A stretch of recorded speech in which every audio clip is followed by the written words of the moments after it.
दोस्तों आज हम बात करेंगे कि होम लोन की एलिजिबिलिटी कैसे चेक करें। मतलब होम लोन हमें कितना मिल सकता है, हम इसे कैसे चेक करें। देखो दोस्तों, सबसे पहले मैं एक बात बता दूं, मैं ऐसी वीडियो कभी नहीं बनाता जिससे वो वीडियो पे मुझे ज़्यादा व्यूज़ आए। मैं कोशिश करता हूँ इस तरीके की वीडियोस बनाना जिसमें मिडिल क्लास लोगों को सबसे ज़्यादा दिक्कत आती है, लोअर क्लास लोगों को सबसे ज़्यादा प्रॉब्लम्स आती हैं। वो वीडियोस जिनसे वो मेरी इन्फॉर्मेटिव वीडियोस उन लोगों के काम आ सके। राइट, अगर आप हमारे चैनल पे नए हैं तो प्लीज़ मेरे चैनल को सब्सक्राइब करें, लाइक करें और शेयर करें ये वीडियो उन लोगों के लिए जो अपना खुद का ड्रीम होम, अपने सपनों का घर खरीदने की तैयारी कर रहे हैं। होम लोन लेने के लिए सबसे पहले हम चेक करेंगे कि पहले आपको कितने साल के लिए लोन मिल सकता है। देखिए, अगर आपकी उम्र 30 साल से कम है तो आपको 30 साल तक लोन मिल सकता है। देखिए, होम लोन पहले तो मैक्सिमम 30 इयर्स तक लोन मिलता है।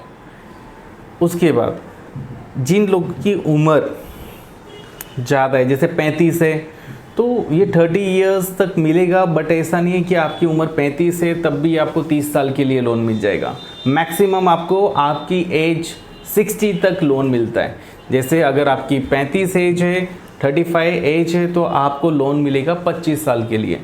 आपकी उम्र 40 साल है तो आपको लोन मिलेगा 20 साल के लिए। आपकी उम्र अगर 45 है तो आपको लोन मिलेगा 15 साल के लिए। ये चीज़ आप ध्यान से समझ लें, कितनी साल तक आपको लोन मिल सकता है आपकी उम्र के हिसाब से, पहले वो देखें। सबसे पहला काम आपका ये होना चाहिए, ये एक पेन और पेपर लेके बैठें, उस पर लिख लें कि भाई आपको कितने साल के लिए लोन मिल सकता है। आपको समझ में आ गया होगा इस बात से।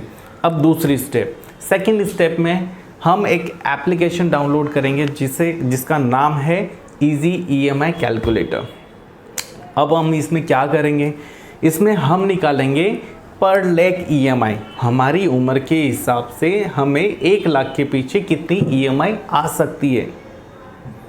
राइट, तो इजी EMI कैलकुलेटर डाउनलोड करने के बाद में अभी ये पेन और पेपर लेके आप उसमें लिख सकते हैं। बाद में वो डाउनलोड करके आप उस हिसाब से ये वीडियो को वापस से देखकर किस हिसाब से बताया वो हिसाब से फिल करते जाइए। आपको इजीली पता चल जाएगा कि आपकी एलिजिबिलिटी कितनी है। तो हम आ जाते हैं वापस से टॉपिक पे। तो सबसे पहले ऊपर होता है आपका लोन अमाउंट लिखा होता है, फिर उसके नीचे लिखा होता है rate, it means rate of interest. उसके नीचे लिखा होता है आपका टेन्योर इस एप्लीकेशन के अंदर।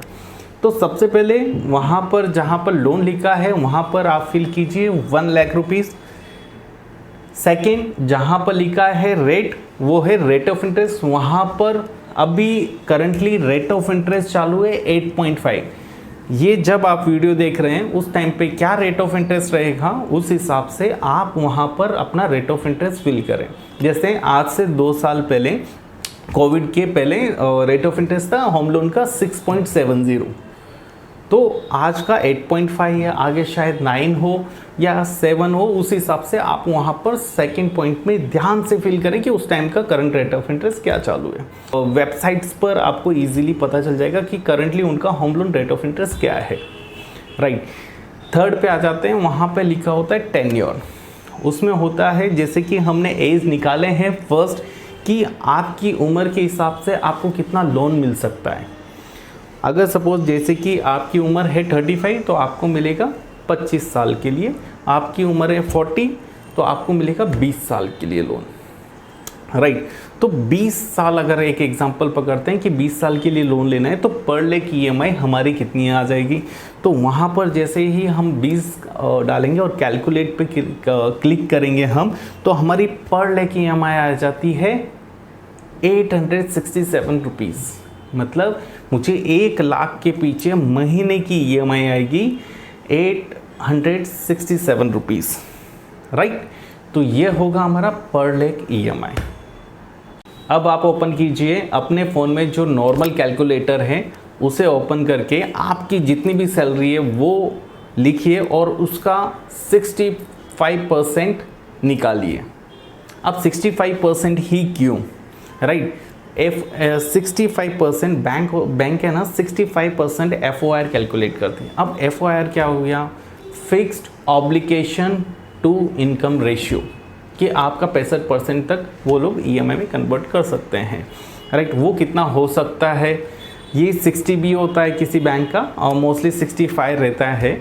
तो किसी बैंक का 60 रहता है, किसी बैंक का 55 कैलकुलेट करता है। एनबीएफसी, मोस्टली एनबीएफसी कंपनीज़ जो फाइनेंस कंपनीज़ होती हैं वो एफओआर कम कैलकुलेट करती हैं। अब एनबीएफसी से लोन वही लेगा जिसने पहले या तो डिफ़ॉल्टर होगा, मतलब पहले उसने लोन की ईएमआईज़ ऑन टाइम नहीं पेड की होगी, या पहले का कोई लोन चालू है उसमें उन्होंने ईएमआईज़ बाउंसेस की होंगी करके उनको बैंक लोन नहीं देगा करके उनको एनबीएफसीज़ के साथ में जाना पड़ेगा। तो एनबीएफसीज़ को ये लगता है कि इसने अगर हमारी ईएमआई नहीं पेड की तो फिर दिक्कत हो जाएगी करके वो कम अमाउंट ऑफ लोन प्रोवाइड करते हैं, तो ताकि कस्टमर का थोड़ा पैसा ज़्यादा लगे, ताकि वो अपनी ईएमआईज़ ऑन टाइम भरे, ताकि उसके ऊपर ईएमआई का बर्डन कम रहे। बट बैंक्स में ऐसा नहीं होता है, वहाँ पर प्लस पॉइंट होता है कि आपको रेट ऑफ इंटरेस्ट सबसे पहले कम होती है। दूसरी चीज़, आपका एफआर मैक्सिमम कैलकुलेट होता है क्योंकि उन्हें पता है कि आपने प्रीवियस अगर लोन्स वगैरह टाइम पे पेड किए हुए हैं, आपका सिबिल स्कोर 750 एबव है, तो आपको अच्छा रेट ऑफ इंटरेस्ट मिल जाता है और आपको 65% एफआर कैलकुलेट की जाती है। तो अब समझ में आ गया। एक एग्जांपल पकड़ते हैं कि आपकी सैलरी 1 लाख रुपीज़ है, उसका 65% हो गया 65,000 रुपये, राइट।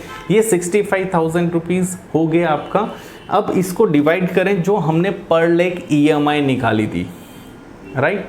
आपकी जितनी सैलरी है उतने हिसाब से वहाँ पे कर सकते हैं। मैंने एक एग्जांपल लिया 1 लाख सैलरी का, तो अब 1 लाख की सैलरी के हिसाब से 65,000 हो गया, 60% एफआईआर, उसको डिवाइड करेंगे जो पर लाख ईएमआई हमने निकाली थी, राइट। वो थी हमारी 867 रुपीज़, राइट। तो 867 को इसको डिवाइड कर देंगे तो हमारा कितना लोन मिल सकता है, हमारा एलिजिबिलिटी कितना है वो हमें पता चल जाएगा।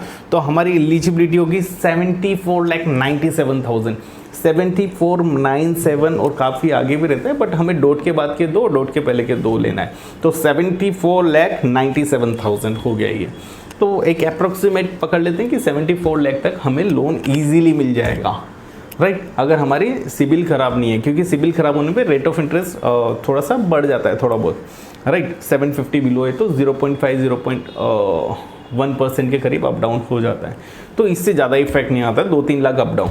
बाकी एटलीस्ट इतना ही 70 to 74 के बीच में आपको एग्जैक्टली मिल जाएगा। ये एग्जैक्ट कैलकुलेशन है, राइट, बट वो आपके सिबिल स्कोर पे भी थोड़ा मैटर करता है, इसलिए मैंने अप डाउन में बताया। ये एग्जैक्ट कैलकुलेशन है वैसे। तो कंफर्म हो गया कि हमें 74 लाख तक का लोन मिल सकता है क्या, पर साथ के साथ अब हम ईएमआई भी कैलकुलेट कर सकते हैं। इजी ईएमआई कैलकुलेटर जो आपको मैंने बताया था वहाँ पे डालिए ऊपर 74 लाख, और जितने साल के लिए आपको चाहिए लोन उतना साल आप नीचे की साइड में चेंज कर सकते हैं। जैसे कि हमने 20 साल का पकड़ा था, भाई आपको 15 का चाहिए, 18 के लिए, 17 के लिए, जो आपको ईएमआई कंफर्टेबल लगे वो हिसाब से आप वहाँ से चेंज कर सकते हो। हमने एलिजिबिलिटी भी चेक कर ली, अब हम क्या चेक करने वाले हैं, ईएमआई चेक करने वाले हैं कि भाई मैंने 74 लाख का लोन लिया तो मेरी ईएमआई कितनी आएगी एग्जैक्टली, राइट। तो हमें बैंक के चक्कर नहीं लगाने पड़ेंगे, हमें घर पे ही पता चल जाए, क्योंकि आप जब लोन के लिए अप्लाई करते हो और वहाँ से लोन नहीं लेते हो, सिर्फ अप्लाई किया है, भाई ईएमआई ज़्यादा हो गई इसलिए नहीं ले रहे हैं, तो उससे क्या होता है, आपका सिबिल ख़राब होता है। जब आप लोन के लिए अप्लाई करते हो और लेते नहीं हो, या लोन के लिए अप्लाई करते हो या लोन डिक्लाइन हो जाता है आपका, तो वहाँ पर आपका सिबिल ख़राब होता है। तो हमें कुछ चीज़ें हमें आनी चाहिए जिससे हमें बार बार बैंक के चक्कर या हमारे सिबिल ख़राब ना हो, राइट। तो यहाँ से आपको पता चल जाएगा। एक एग्जांपल पकड़ते हैं कि 74 लाख का हम कैलकुलेट करते हैं जैसे 20 ईयर्स के लिए, तो ऑलमोस्ट हमारी ईएमआई आ जाएगी 64,218 रुपीज़ के करीब अप्रॉक्सीमेट, राइट। वैसे ही आप समझो हमने 74 का कैलकुलेट किया, भाई हमें 74 लाख का लोन नहीं चाहिए, पर ये मैक्सिमम हो गया आपको कि मैक्सिमम आपको लोन कितना मिलेगा। अब पकड़ दें कि भाई मैंने 50 लाख का लोन लेना है, 45 लाख का लोन लेना है, 40 का लेना है, 30 का लेना है, 20 का लेना है, व्हाटएवर जो भी है, आपको मैक्सिमम पता चल गया तो आप उससे मिनिमम तो कितना भी ले सकते हो और उसी हिसाब से आप अपनी ईएमआई भी कैलकुलेट कर सकते हो ईजिली।